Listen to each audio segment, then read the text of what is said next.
하나님 말씀 전하도록 하겠습니다. 우리 신앙인들이 간절히 알고 싶어하는 것은 하나님의 뜻입니다. 왜냐하면 우리 신앙인들은 하나님께서 온 세상의 역사를 주관하시고 우리 개인의 삶을 다스리고 계시다는 것을 알기 때문에 나의 삶을 향한 하나님의 뜻이 무엇일까 늘 우리가 관심을 갖고 있습니다. 어느 교회에서 수련을 하는데 오전에는 주제 강의를 하고요, 오후에는 선택 강의를 했대요. 그래서 5강의를 만들어 놓고 교인들이 자유롭게 선택하도록 했나 봐요. 첫 번째 강의는요, 성경의 맥. 두 번째 강의는 크리스찬의 기도 생활. 세 번째는 크리스찬의 부부 생활. 네 번째는 슬기로운 부모 생활. 그리고 5번째는 하나님의 뜻 분별하기. 이렇게 5강좌를 열었다는 거죠. 여러분은 어떤 강좌를 선택하겠어요? 우리 이번에 성경학회에도 5강좌인데요, 꼭 한 강좌씩 선택하시면 좋겠어요. 어떤 강좌를 선택하겠어요? 교회 입장에서 봤을 때는 이 5강좌에 성도들이 골고루 지원할 것을 기대했는데 뜻밖에도 강좌를 열어보니까 압도적으로 많은 성도들이 하나님 뜻 분별하기, 하나님 뜻 분별하기, 여기에 다 몰린 거예요. 다 몰린 겁니다. 이건 뭘 말해주는 거예요? 성도들이 하나님의 뜻을 알고 싶어 하는 거예요. 나의 삶을 향한 하나님의 뜻이 뭐냐? 이게 궁금하는 거죠. 저는 목회를 하면서 상담을 많이 하게 됩니다. 많은 분들이 찾아와서 상담을 하는데 그 상담의 핵심 내용은 뭐냐면, 목사님, 하나님 뜻이 뭐예요? 이런 질문을 많이 합니다. 제가 지금 비즈니스를 찾고 있는데 하나님의 뜻이 뭐예요? 그런 질문을 많이 하죠.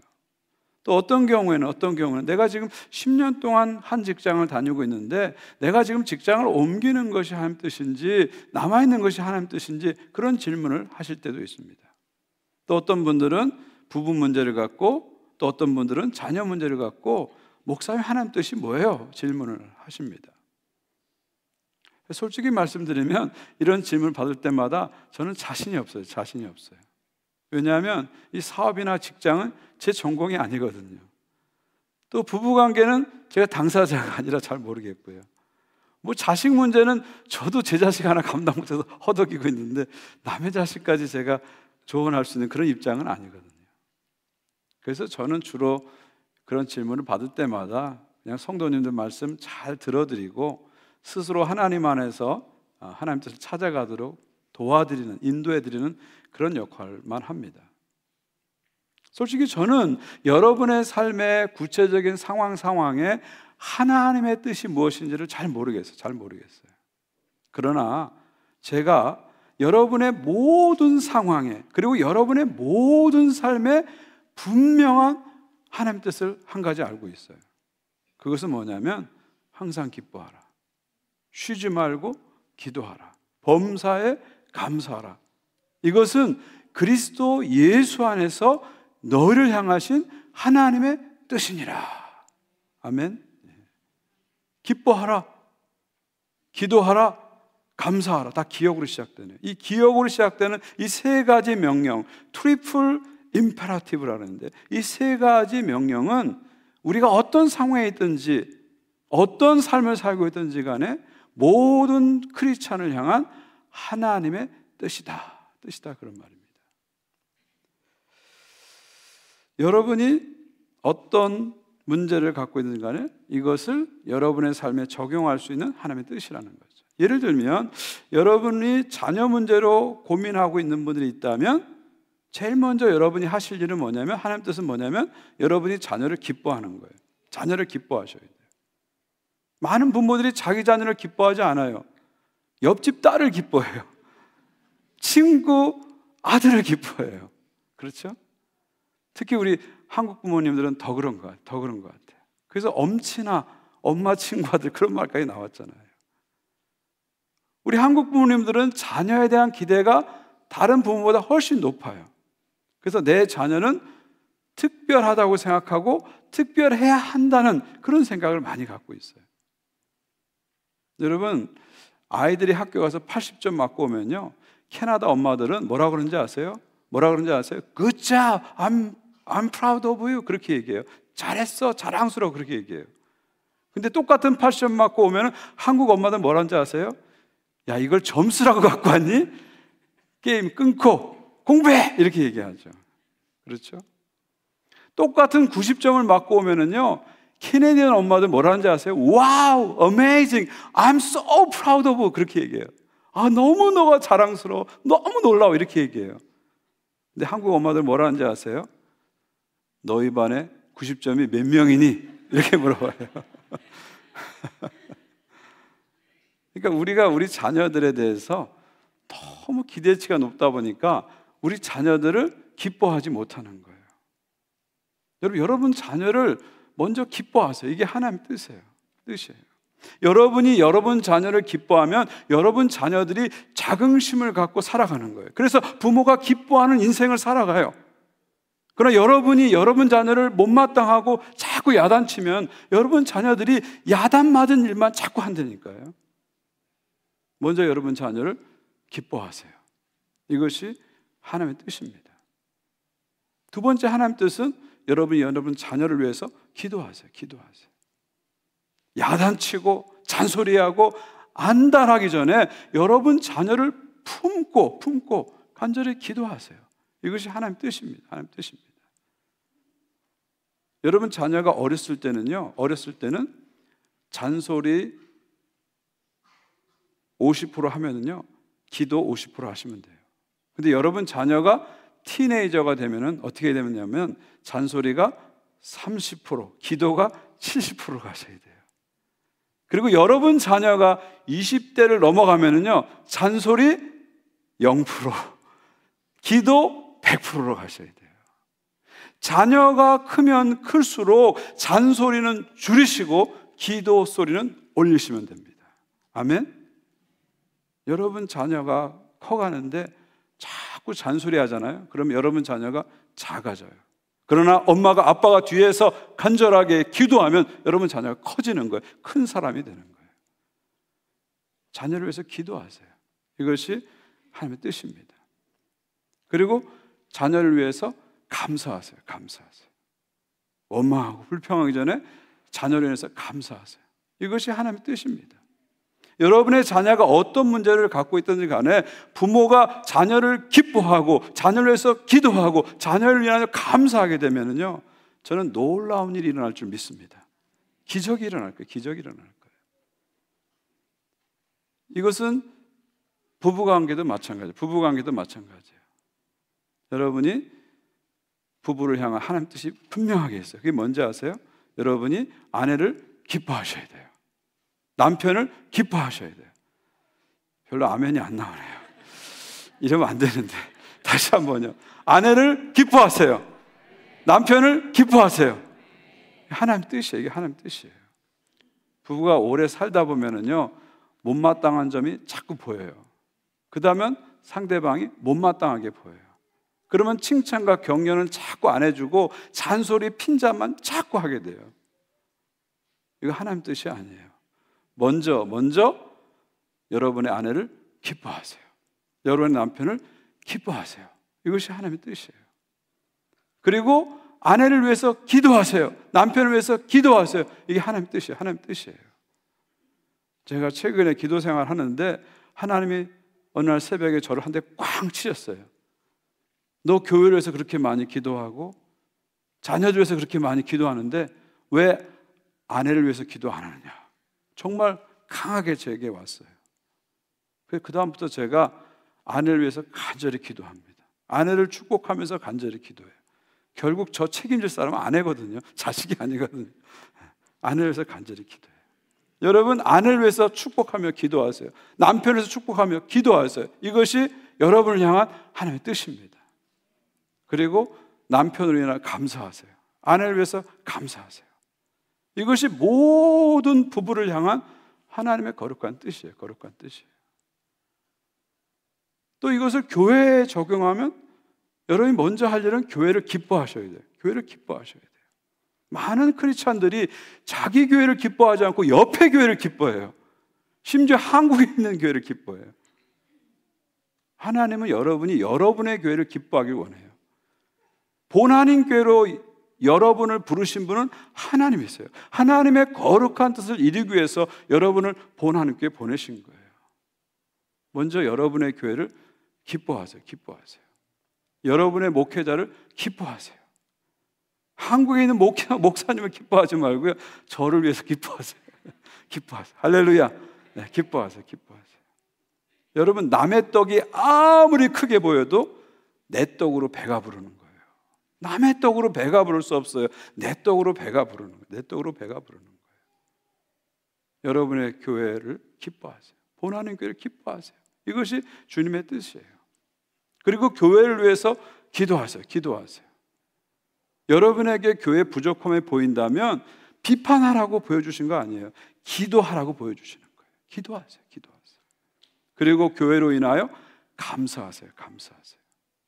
이것이 본하나님 교회 모든 성도를 향한 하나님의 뜻입니다. 아멘. 하나님 뜻이에요. 이거 무한정 적용할 수 있어요. 무한정 적용할 수 있어요. 여러분, 시어머니하고 어려우세요? 시어머니를 기뻐하세요. 시어머니를 위해서 기도하세요. 시어머니를 위해 감사하세요. 또 며느리에도 적용돼요. 며느리하고 어려우세요? 며느리를 기뻐하세요. 며느리를 위해서 기도하세요. 며느리 때문에 감사하세요. 실제로 어떤 권사님은 며느리하고 너무 힘들었는데 한 달 동안 매일 며느리를 위해서 기도했더니 문제가 확 풀렸대요. 마음이 확 열렸대요. 무한정 적용할 수 있어요. 무한정 적용할 수 있어요. 여러분, 캐나다 사는 게 힘드세요?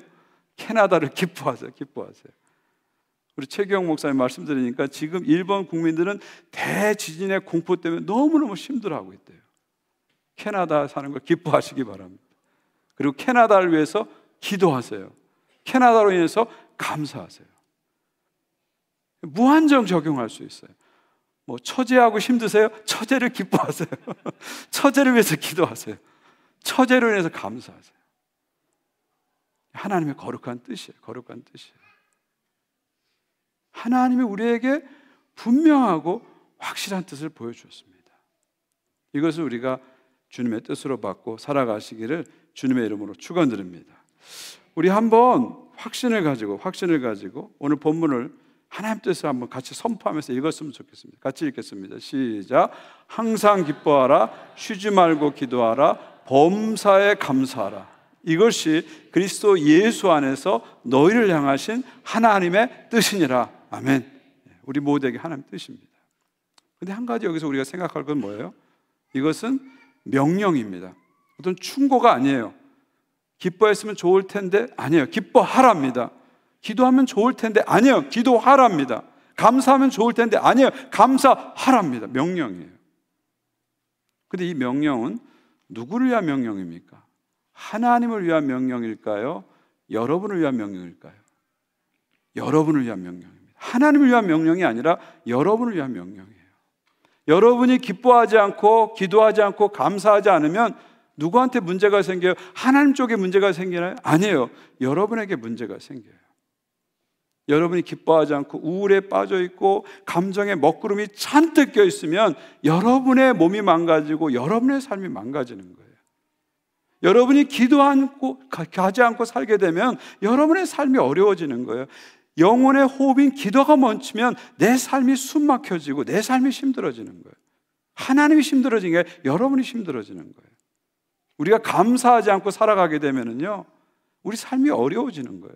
부정적인 에너지가 내 삶에 자꾸 치고 들어와서 늘 피곤하고 늘 어두운 삶을 사는 거예요. 그러니까 우리가 확신할 건 뭐예요? 하나님이 기뻐하라고, 기도하라고, 감사하라고 했는데 이것은 하나님을 위한 것이 아니라 나를 위한 것이구나. 나를 위해서 하나님이 이 명령을 주셨구나. 이걸 먼저 받아들이셔야 돼요. 그래야 우리가 부담을 내려놓고 기쁜 마음으로 이 말씀을 순종하게 됩니다. 요한복음 15장 11절인데 예수님이 이렇게 말씀하십니다. 내가 이것을 너희에게 이름은 내 기쁨이 너희 안에 있어 너희 기쁨을 충만하게 하려 함이라. 무슨 말입니까? 내가 이것을, 예수님께서 이것을 말하면, 이것을 명령함은 예수님의 기쁨이 우리 안에 가득 차서 우리의 기쁨이 충만하기 위해서 하신다는 거예요. 이게 무슨 말이에요? 하나님의 모든 명령은 결국은 나의 기쁨을 위해서, 나의 행복을 위해서 주셨다는 겁니다. 나를 힘들게 하려고, 나를 어렵게 하려고 주신 것이 아니라 나를 더 행복하게 만들려고, 나를 더 기쁘게 만들려고 하나님은 모든 명령을 주신 겁니다. 근데 마귀는 자꾸 우리에게 다르게 얘기하죠. 하나님은 너의 기쁨을 빼앗아가는 분이야. 항상 너한테 찾아와서 이거 하라 저거 하라 명령하시는 분이야. 그리고 하나하나 감시하는 분이야. 하나님 명령대로 살면 네 삶이 재미없어지고 노재미가 될 거야. 지루한 삶이 될 거야. 마귀는 자꾸 속삭입니다. 그런데 여러분, 이거는 마귀의 속삭임이에요.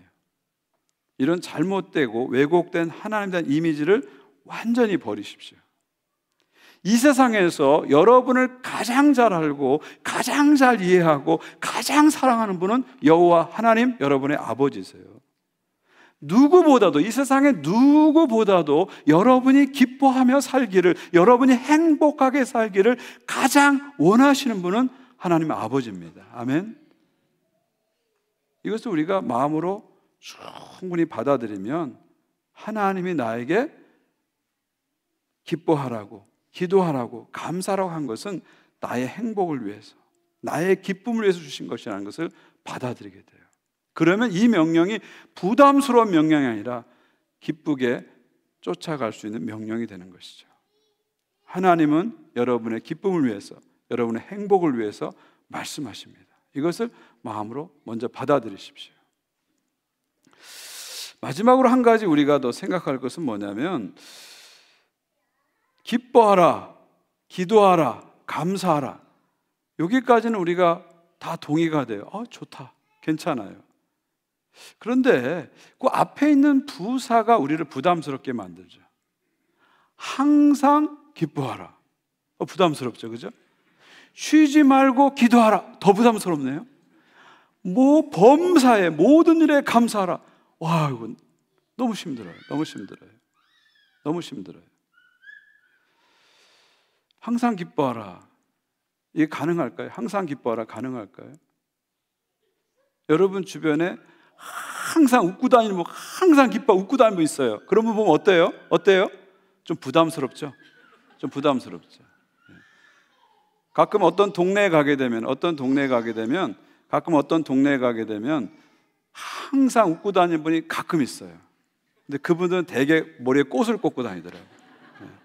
그러니까 항상 웃고 다니는 게 꼭 좋은 건 아니라는 거예요. 좋은 건 아니에요. 또 그렇게 할 수도 없고요. 그렇게 할 수 없잖아요. 쉬지 말고 기도하라. 이게 가능한가요?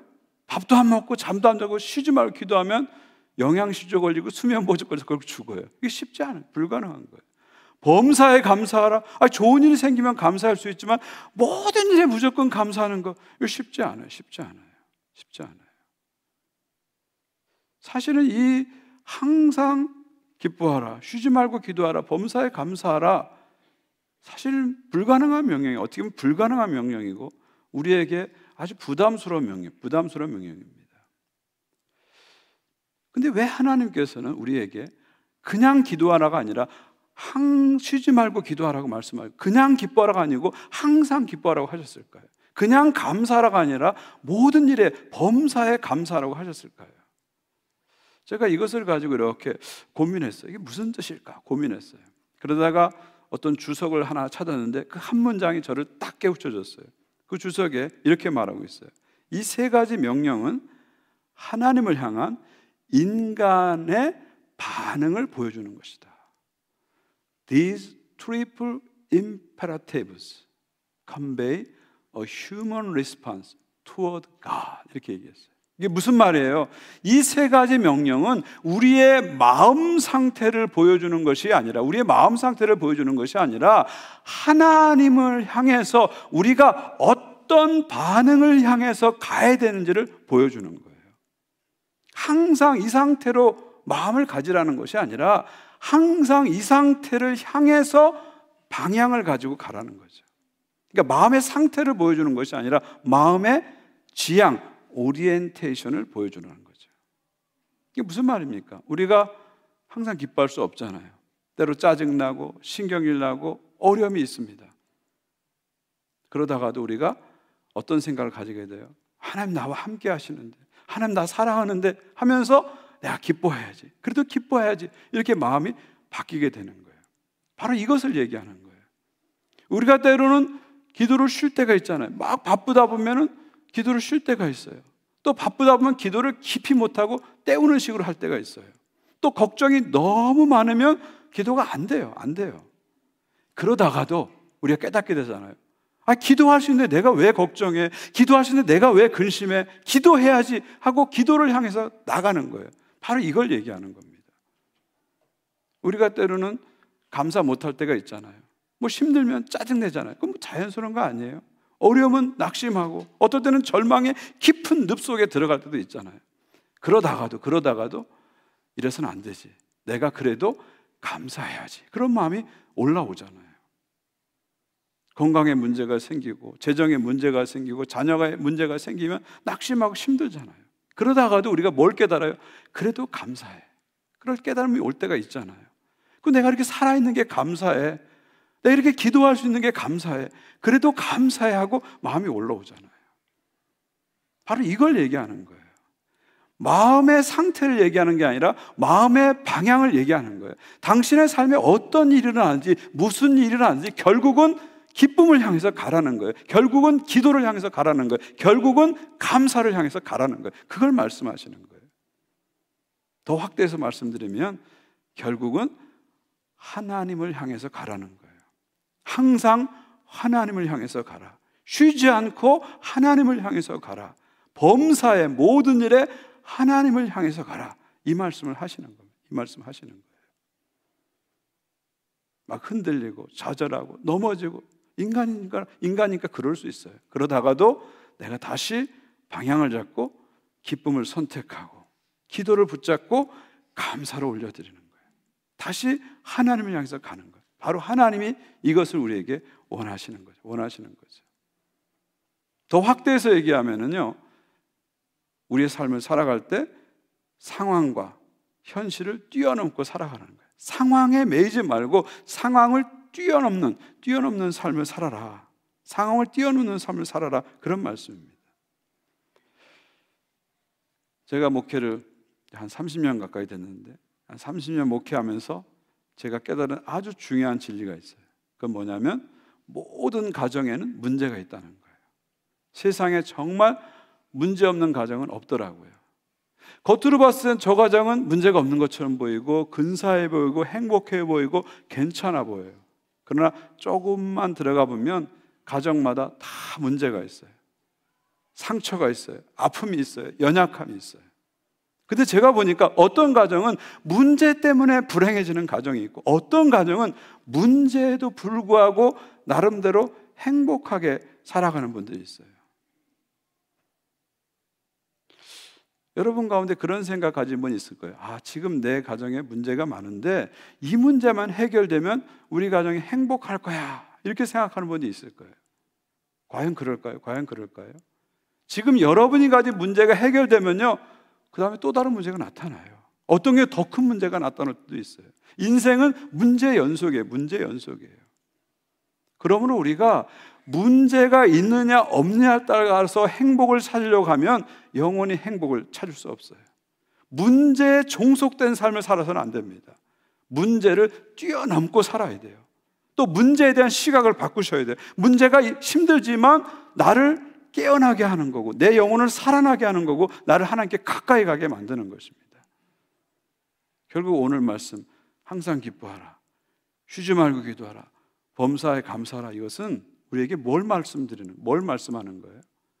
문제에 연동된 삶을 살지 말고 하나님과 연합된 삶을 살라는 거예요. 할렐루야. 문제에 연동된 삶을 살지 말고 하나님과 연합된 삶을 살아라. 문제에 종속된 삶을 살지 말고 하나님께 순종하는 삶을 살라는 거예요. 바로 이것이 우리를 향한 하나님의 거룩한 뜻입니다. 그렇게 살게 되면 결국 기뻐하게 된다는 거예요. 결국은 기도하게 된다는 거예요. 결국은 감사하게 된다는 것입니다. 특별히 오늘은 추수감사주일인데요, 범사에 감사하라, 모든 일에 감사하라, 모든 상황에 감사하라, 이것이 우리를 향한 하나님의 뜻이라는 것을 우리가 마음에 깊이 새겼으면 좋겠습니다. 제가 이번 주에 토론토 서쪽에서 이렇게 운전하고 401 타고 오다가 이제 저희 집으로 올라온 북쪽 400을 타고 올라와야 되거든요. 이제 400을 타고 올라오려고 하는데 그때 교통체증이 아주 심해가지고 그쪽으로 들어가려고 든데 잘 못 들어가겠더라고요. 그래서 거의 막바지까지 왔는데 제 앞에 있는 차가 저를 양보해 줬어요. 그래서 제가 싹 들어가게 됐어요. 그래서 너무 고마워서 뒤로 이렇게 손을 흔들었더니 그분도 한번 손을 흔들더라고요. 그리고 제가 400을 타고 쭉 올라가다가 이제 저는 이제 하위에 세븐을 타야 집으로 가니까 세븐으로 가려고 그러는데 또 다른 차가 끼어들라고 들어오고 있더라고요. 제가 어떻게 했을까요? 목사인데 양보했죠. 싹 들어오더라고요. 근데 들어오는데 이분이 또 역시 고맙다고 손을 싹 흔드는데 저도 또 손을 또 흔들게 되더라고요. 별거 아니지만 이게 흔드는 손을 보면서 제 마음이 너무 좋아져요. 너무 좋아졌어요. 여러분, 작은 일이지만 우리가 이렇게 감사를 표현하면 기분이 참 좋아져요. 기분이 좋아져요. 반대로 내가 친절을 베풀었는데도 감사를 표현하지 않으면 은근히 기분 나빠요. 은근히 기분 나빠요. 저는 하나님도 마찬가지라는 생각이 들어요. 우리가 하나님께 감사를 표현하면 하나님 너무 기뻐하세요. 너무 기뻐하세요. 여러분이 하나님을 정말 기쁘시게 하기 원하세요? 하나님께 감사하세요. 감사하세요. 자꾸 감사를 올려드리시고 자꾸 감사를 표현해 보십시오. 시편 50편 23절 이렇게 말합니다. 감사로 제사를 드리는 자가 나를 영화롭게 하나니. 여러분이 삶 속에서 감사를 올려드릴 때 하나님을 영화롭게 합니다. 하나님께 영광을 올려드리는 거예요. 뭐 거창한 일, 큰 일을 해야 하나님께 영광 올려드리는 게 아니고요, 삶 속에서 감사를 올려드릴 때 하나님을 영화롭게 하는 것입니다. 그리고 한 걸음 더 나가서 하나님의 거룩한 뜻을 여러분이 삶 속에서 실천하시는 것입니다. 마지막으로 랍비 나흐만이 empty chair, 빈 의자라는 시를 썼는데 거기에 나온 글을 하나 제가 읽어드리겠습니다. 오늘 어떻게 지내느냐는 물음을 받았을 때 당신의 어려움을 울부짖거나 불평을 말하지 마십시오. 만일 당신이 형편없습니다 라고 대답한다면 하나님은 이것을 좋지 않다고 그래? 정말 좋지 않은 것이 무엇인지 보여줄 테야 하고 대답하실 것이다. 요즘 어떻게 지내나는 물음을 받았을 때 여러 어려움과 고난에도 불구하고 당신이 좋습니다 라고 대답한다면 하나님은 이것을 좋다고 그래? 정말 좋은 것이 무엇인지 보여줄 테야 하고 대답하실 것입니다. 기도하겠습니다.